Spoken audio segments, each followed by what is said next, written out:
Paz de Deus com todos. Dedico esse vídeo ao meu grande amigo, irmão Celso Hessel.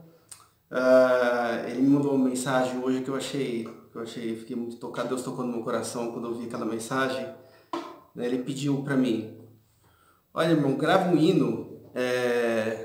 Deixa eu deixar essa câmera em outro lugar, ficar melhor aqui. Ele pediu para mim: grava um hino e toca como o irmão sentir. Pode botar glissando, pode botar o que for aí. Eu só quero sentir a presença de Deus, só isso. Eu fiquei muito tocado, pensativo nessa mensagem, né? Porque muitas das vezes a gente esquece do real propósito, do porquê que a gente está fazendo isso. Bom, eu poderia fazer uma análise técnica, histórica, violinística, para provar que a questões que a gente se apega hoje em dia, que não pode fazer isso, não pode fazer aquilo, enfim, poderia falar de aspectos técnicos para falar que isso é uma bobagem, que isso é uma coisa anti-música, isso é o que vai totalmente contra a música. Porque o violino, por exemplo, é um instrumento muito rico. Ele é um instrumento mais rico, que os pianistas não me escutem, por favor. Mas é um instrumento mais rico que o piano, por exemplo, né? Você pode fazer cores na afinação do violino que você não tem como fazer no piano, infelizmente, né? Infelizmente não tem como, né? O piano vai ser sempre aquele... no violino você pode fazer, por exemplo, você pode fazer esse hino, por exemplo. Essas três primeiras notas. No piano vai sair... A afinação do piano é essa. Meio tom pro piano é isso aqui, ó. Mas o meio tom pro violino não. Ele pode ser mais apertado, o meio tom. Pode ser, se você colocar o dedo mais junto, ele fica mais apertado. Quer dizer, se você toca com a afinação do piano...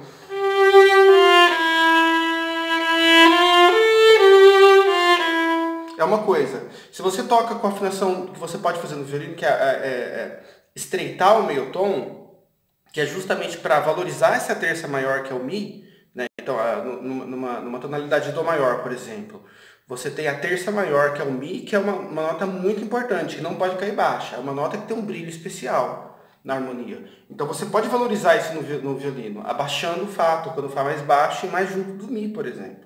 É uma das formas de você valorizar. Então, ao invés de você tocar,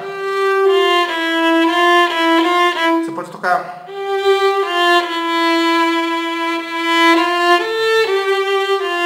Perceberam a diferença? Essa aproximação do meio tom, que é justamente uma coisa que a voz humana tem, que o violino consegue imitar, o piano não consegue imitar isso. O piano sempre vai tocar, sempre, esse meio tom um pouquinho mais longe, que pra muita gente é normal. Pra gente não, pra gente o bom é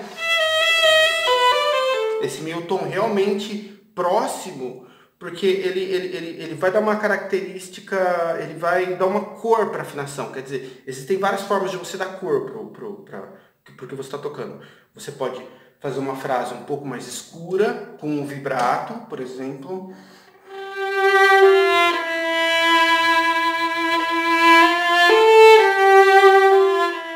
Você pode fazer uma frase um pouco mais quente, como se você estivesse tocando representando uma cor tipo de um vermelho, por exemplo, aquela cor mais quente. Dependendo do vibrato, você pode fazer, dar cor para isso com vibrato.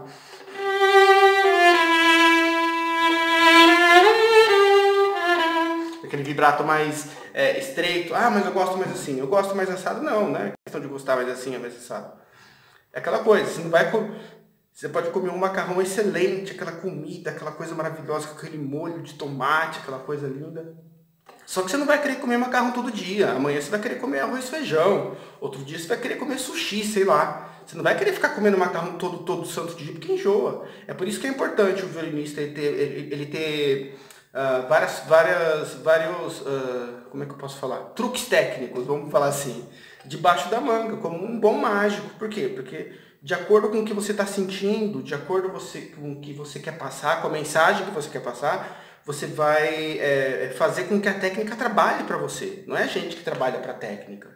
Não é gente que tem que ficar lá suando a camisa para fazer um Hansit, muita gente gosta de estudar essas coisas, ou até Kreutzer ou Scala. Não, é a técnica que tem que trabalhar para você, é a técnica que trabalha para a música. A gente não pode inverter a ordem dos fatos. Enfim, já estou indo para outras coisas aqui, eu não estou falando nada do que eu gostaria de falar.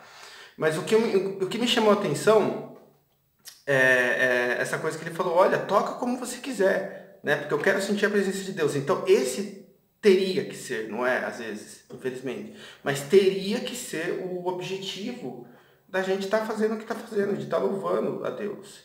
Deus não quer um monte de santinho lá, todo mundo vestido igual, com o mesmo corte de cabelo, exatamente com a mesma altura. Deus não quer robô, Deus quer adoradores, gente. Ele invocou a gente para ser adorador, não para ser robô. Tá? Por exemplo, você vê aqui, você vai tocar um hino aqui, esse hino aqui, ó. Eu toco binário 4, só toco pelo binário 4 porque é melhor para fazer corda dupla. Tem o coro aqui, ó, vamos supor. Olha só a letra. A melodia é...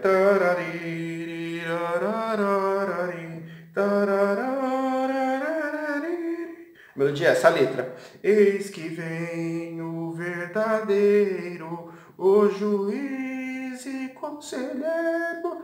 Eu canto bem, né, gente? Julgará o mundo inteiro com justiça e retidão. Então, Deus deu uma imaginação pra gente, não é só para ficar imaginando coisas vãs. Deus deu uma imaginação pra gente, para justamente nessa hora a gente poder criar as coisas. Esse poder de criação, Deus não deu para os anjos, não que a gente saiba. Não biblicamente, pelo menos. Anjo faz o que Deus manda.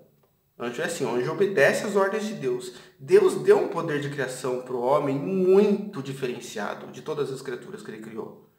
Você não vê relatos bíblicos que querubim ou serafim criou tal coisa, ou que algum anjo foi lá espontaneamente e criou alguma coisa. Não, Deus deu esse poder para o homem. E isso é uma coisa que deixa muita gente com inveja, principalmente das áreas inferiores, né, para quem acredita no mundo espiritual. Então, a gente tem que usar nossa imaginação para criar isso aqui. Por que imagem e semelhança de Deus? É porque Deus tem a nossa forma, Deus tem esse cabelo ruim aqui? Não, imagem e criação é porque é justamente por essas...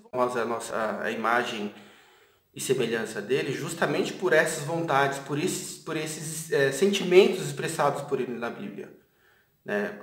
Sentimento de indignação, sentimento de frustração, são coisas que Deus sentiu também. Não é pecado falar isso, por quê? Porque quando Deus viu a sua esposa, que era Israel, se prostituir com outros deuses, o que ele sentiu? O que ele queria para o povo? Ele queria o melhor para o povo. Ele queria que o povo crescesse em inteligência, em sabedoria, que o povo vivesse numa terra que lembrasse o paraíso. Ele queria isso. Só que o povo resolveu se prostituir à frente de outros deuses, aos Balaíns e aos Baals da vida. Então, ele se sentiu com certeza frustrado. Toda vez que ele via um profeta que ele mandava sendo morto, isso causava um sentimento de frustração dele, com certeza. Né? Apesar de ser Deus e apesar de ser eterno, e de ser bom, maravilhoso, longânimo, e clemente, misericordioso, justo, apesar de tudo isso, ele se sentiu assim, com certeza. Tá? E cada vez que a gente dá as costas para Deus, cada vez que a gente nega o nosso chamado, com certeza ele se sente assim. Porque não é isso que ele queria pra gente. Ele não criou o ser humano para perder, ele não criou o ser humano para ir para o inferno. Não é isso. Não é essa a intenção original. Mas mesmo com essa intenção dele, ele não pode passar por cima do livre-arbítrio, que é a questão que a gente escolhe não estar do lado dele. É a gente que escolhe, ao invés de fazer alguma coisa com Deus, ao invés de fazer alguma coisa para Deus e por Deus, a gente vai, sei lá, mexer no WhatsApp. Eu falo isso porque eu mexo bastante no WhatsApp, todo mundo aí que está assistindo com certeza mexe. Mas eu digo, não tô falando uma questão, uma coisa normal, né? Que você tá lá, você vai ver. Tô falando de gente que realmente fica lá o dia inteiro. Então, é a gente que escolhe se a gente vai servir, se a gente vai ser um adorador ou se a gente vai se prostrar diante de alguma coisa, de um WhatsApp, de qualquer outra coisa.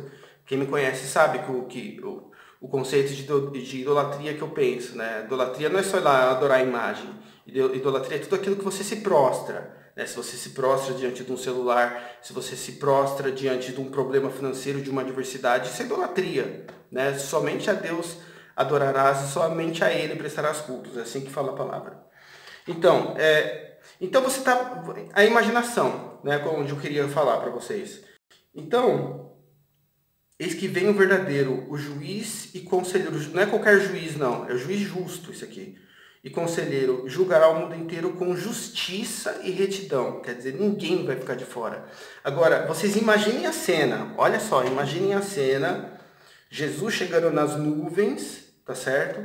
O mundo inteiro vendo, né? Independente se for terraplanista ou não, isso aí é outro assunto. Não importa. Se for globo, não importa. É um fenômeno que o mundo inteiro vai ver. E as estrelas vão se recolher como se fosse um pedaço de pergaminho que João quis dizer. É justamente isso, que você tem um pergaminho daquela época, naquela época não era a Bíblia que você tinha, a Bíblia era feita por pergaminhos, né? Então, são rolos, assim, né? E aí o papel ele vai se enrolando naquele negócio.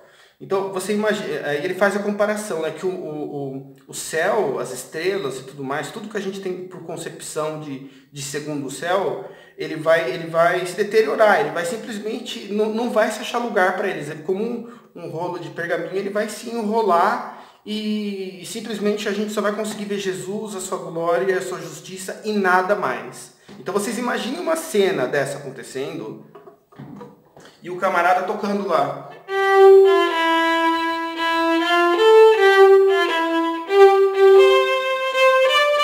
Qual metrônomo que é isso aí mesmo? Metrônomo, não sei o quê? Não, gente, não, isso aí é muito mais a música. Quantos decibéis? Tá aqui, tá, então não passou, então é sacro. Que sacro o quê? Entendeu? Não tem espaço para isso, não, gente. Vocês têm que descrever, usar a imaginação para descrever o tamanho desse evento. Vai ser o maior evento do universo, dos céus, o mais esperado, não só na Terra como no céu. Vai ser uma coisa sem precedente, a gente não tem capacidade intelectual para entender o que vai acontecer. Só na hora que acontecer é que a gente vai ver, tá? Então,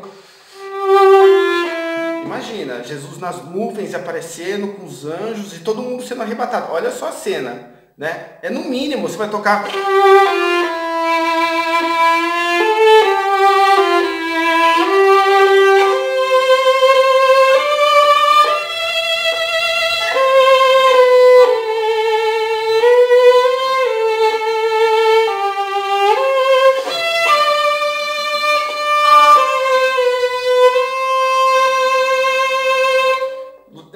Tem que ser, no mínimo isso, tem que ser uma coisa que desperte a nossa imaginação, desperte o nosso espírito para o que vai acontecer.